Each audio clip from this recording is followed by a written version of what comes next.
Сізге тағы да сұрақ қойсақ бола ма? Болады. Сізде болашақта тұрмысқа шыққанда мақұрға не сұрайтын едіңіз? Вау, бұл сұрақты маған екінші адам қойып тұр.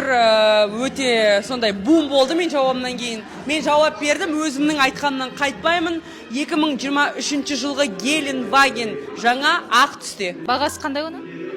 Шамамен 100-120 миллион шығар. Біздің атымыздан, Айнури Бьюти Фитнестің атынан сізге бір айлық абонементпен лечениеға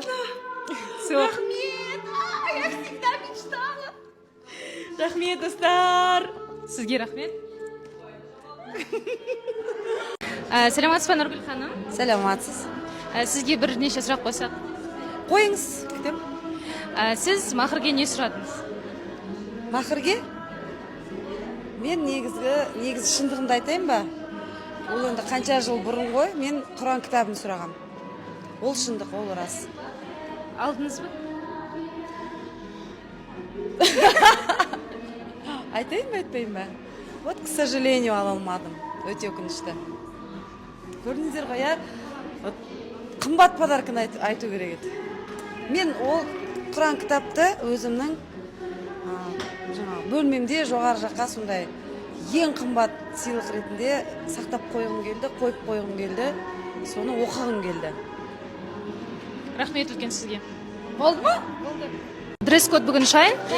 Образыңыз қанша тұрады? Бағасы ма? Ең басты образдағы қатысып тұрған дүние, ол Айнұрдың өзінің маған берген сыйлығы. Мінекей. Бүгінгі кешке өте нағыз лайықты деп ойлаймын. Енді осы сумочкадан кейін басқа ештеңе айтпай қояйын. Бағасы? Бағасы 1.300.000. Мен жауап бере алмаймын.